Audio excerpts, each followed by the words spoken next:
Balfour comes in. Swing and a miss. He struck him out. 1-0, 2.48 ERA for Cook. Cook will try to get the hitter.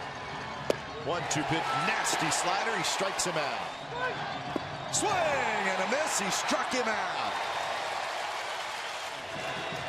Yes, strike three called. Youkilis is called out, and Blevins strikes out Hafner and Youkilis with the bases loaded, and the Yankees do not score.